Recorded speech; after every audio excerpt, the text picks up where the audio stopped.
कहते हैं लोग, बहुत सी माताएं आके कहती है कि हमारे बच्चे में गुस्सा बहुत है, क्रोध बहुत है।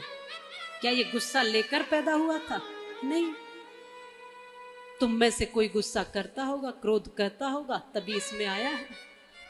कहीं बाहर से थोड़ी तुम्हारे बच्चे बन के, किसी फैक्ट्री में बच्चे थोड़ी बन रहे, तुम्हारे ही घर के आंगन में बनकर बड़े हो रहे।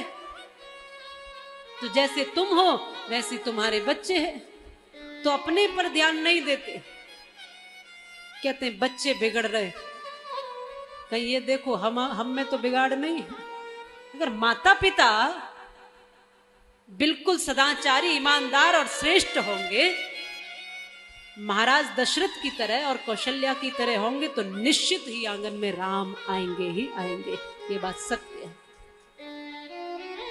और जैसे पहले दिन कहा था कि धुंधली जैसी मां होगी तो धुंधकारी ही आएंगे। इसलिए ये बात माताओं बहुत ध्यान रखने की। अपने संतानों को निडर बनाइए, अच्छा बनाओ, थोड़ा सा दया करुणा भाव उनमें जगाइए। निष्ठुर और कठोर न बने संतान। तुम बताओगे, हर एक बात तुम बताओगी अपनी संतानों। और बचपन के बीज जो बोए हैं ना, वो बहुत पूरी जिंदगी साथ रहते हैं। ये याद रखना, विष बो दिया तो विष रहेगा, और अमृत बो दिया तो अमृत रहेगा। ये दोनों चीज हमेशा साथ रहती है। इसलिए कृष्ण कहते, माँ तूने जो मुझे दिया है वो अमृत दिया है, प्रेम दिया है। तूने जो मुझे दिया है, मुझे जन्म किसने दिया मुझे पता ही नहीं, पर मुझे जीवन तूने दिया है, तू मेरी माँ है। और ठाकुर जी, सुबह हुआ, प्रातः हुआ तो मैया को समझाया, कहा माँ मैं आ जाऊंगा, आज जाऊंगा, कल यज्ञ देखूंगा, परसों आ जाऊंगा। और ऐसा कहकर माँ को समझा करके भगवान चले गए। जाना क्यों पड़ा? क्योंकि विशेष उद्देश्य था उनके जीवन में, विशेष कार्य था। धर्म की रक्षा करनी थी, स्थापना करनी थी, पूरे देश को, पूरे भारत को एक सूत्र में जोड़ना था। कंस जैसे आताताइयों को समाप्त करना था। जरासंध, शिशुपाल, कंस, कितने दुष्टों का इस धरती पर भार था, तो वो सब समाप्त करके भगवान को एक धर्म राष्ट्र की स्थापना करनी थी। इसलिए छोड़ना था इस ममता को, इस प्रेम को, इन गलियों को, इन वृंदावन को, इन ब्रज को। भगवान जानते थे कि यहां रहा तो फिर वो पथ नहीं चुन पाऊंगा, इसलिए वो रास्ता छोड़ा। कोई आवश्यक, ऐसा आवश्यक कार्य, बहुत सारे बच्चे हैं नौकरी के लिए, कार्य के लिए बाहर जाते हैं, सैनिक के सीमा पर खड़े हैं, साधु हैं, घर छोड़कर चले जाते हैं, वो उनका कर्तव्य है। लेकिन यूं ही अनायास कोई कार्य नहीं, फिर भी छोड़कर चले जाते हैं। श्री कृष्ण छोड़कर गए यशोदा को, तो एक माँ जो जन्मदात्री माँ है, जिसने जन्म दिया है, वो बंधन में, वो जेल में है। उनके प्रति भी कर्तव्य है ना, उनको भी बंधन से मुक्त करना, इसलिए कृष्ण गए। बरसों जिस माँ ने अपने बालक की प्रतीक्षा की, वो सोचो कि भगवान कृष्ण, वो तो बालक है, उनको नहीं पता था मेरी माँ जन्म देने वाली कौन है, पर उस देवकी मैया को तो पता था कि मैंने जिस बालक को जन्म दिया है वो गोकुल में है, वो वृंदावन में है। कैसे तड़प तड़प कर जी होगी वो, जिसके 6 संतान मार दी हो।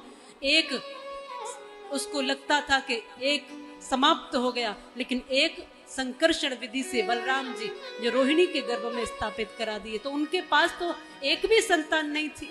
वो सोचती थी कि मेरे सारे संतान तो इस दुष्ट कंस ने मार दी, एक मेरा लाला था, उसको भी वसुदेव जी गोकुल लेकर चले गए।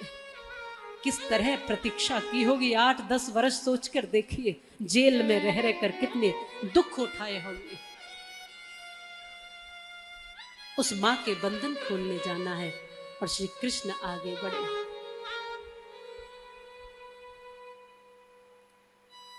पर आज की स्थिति बदल गई।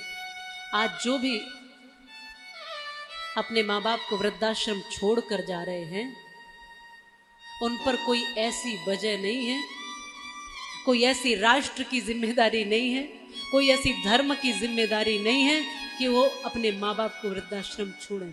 और ये भी याद रखना कि बहुत सामान्य से गरीब लोग माँ बाप को अपने घर में जैसे रूखी सूखी खिला लेते हैं, ये जो थोड़ा थोड़ा कुछ बन गए हैं ना, यही माँ बाप को छोड़ करके वृद्धाश्रमों में जाते हैं।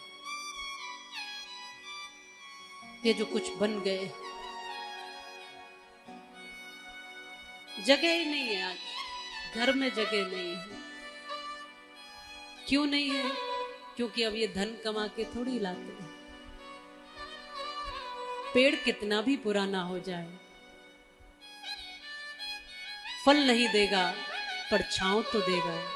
माँ बाप कितने भी बूढ़े हो जाएं, धन नहीं देंगे पर आशीर्वाद तो देंगे ही देंगे। आशीर्वाद तो देंगे ना। बालक कहता है 9 महीने का कर्ज चुका दूंगा मैं, कोई बड़ी बात थोड़ी।